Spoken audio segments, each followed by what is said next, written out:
CTV Calgary, local breaking news. Good afternoon. A man has been seriously injured after getting hit while trying to change a tire. The 18-year-old was hit shortly before 9 a.m. on Nose Hill Drive Northwest near Tuscany Hill. Police say he is in serious but stable condition. They also note the man who was changing his tire had pulled over to the left lane when he was struck. We like to just advise drivers that if you do have a mechanical issue with your vehicle or you need to change a tire, that you ensure you stop in a safe area, so into the shoulder, away from traffic, and have your four-way flashers on.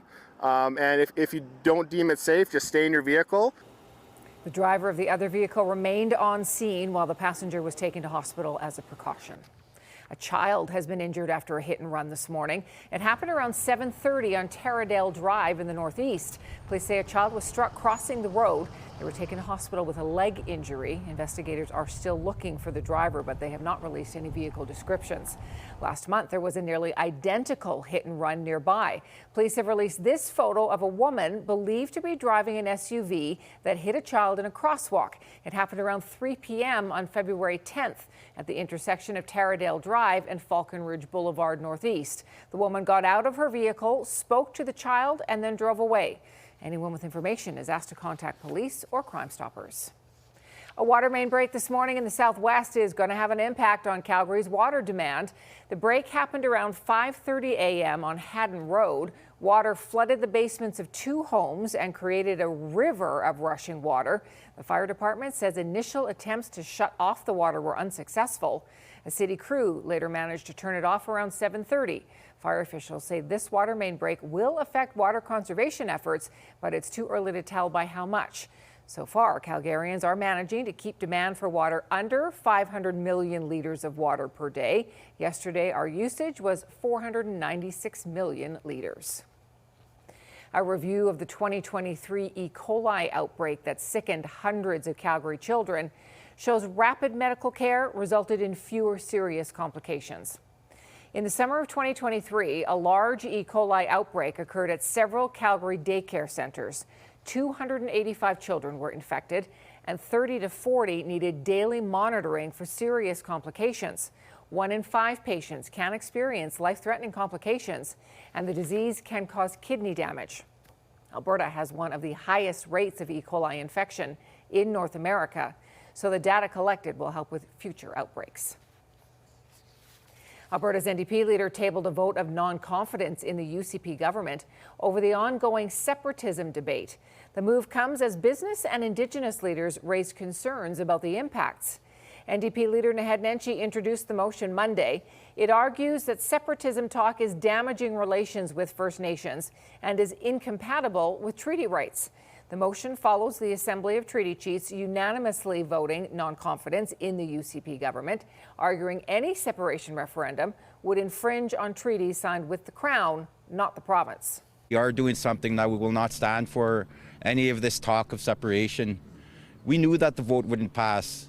We knew what we were in for when we came to this legislature. We've seen it time and time again, the disrespect that the MLAs have for our people in those rooms. Meanwhile, a new Alberta Chambers of Commerce survey says separatism talk is impacting the investment climate.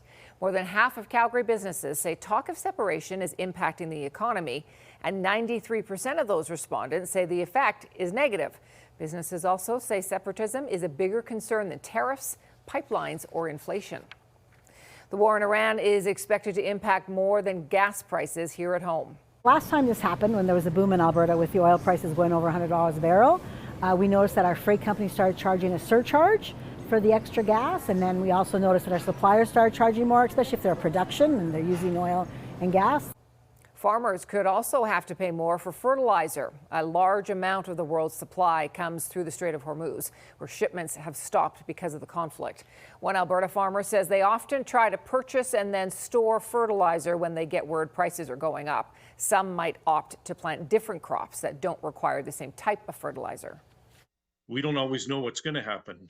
We didn't know that this big spike was going to happen, but I'd say most years we see an increase in fertilizer prices coming into spring. So people will buy in the fall or through the winter and help minimize any cost increases that might occur. COVID was also about scarcity, not just pricing. We're not going to have a scarcity issue. What we could have is cost impacts along those supply chains. So going forward, organizations, specifically those in Canada, are much more resilient than they were 6 years ago. The supply chain advisor says the impacts will depend on how long this war continues. Alberta's wintry landscape has caught the eye of an international artist. This is the mesmerizing work of David Popa on Abraham Lake, just 3 hours northwest of Calgary in the Nordegg area. The lake is famous for its frozen methane bubbles. Popa uses only chalk and charcoal to create his art. He partnered with Travel Alberta to create 3 pieces over 12 days, 2 on Abraham Lake and the other in Klein River Canyon. He says he is so grateful to have worked on Alberta's natural canvas, but he also called it grueling. My hand felt like it was going to fall off by the end of that day. That I literally could not, there was not a second to lose. It was like 0 to 3 degrees. So it was either like windy and then my chalk or charcoal would freeze on the surface. Then it would warm up because of the sun. Popa also faced the intense wind gusts on Abraham Lake and said it only took 1 day for the wind to make his artwork disappear. Thank you for joining us. We'll have more of the day's top stories coming up on CTV News at 5 and 6 or anytime online at ctvnewscalgary.ca.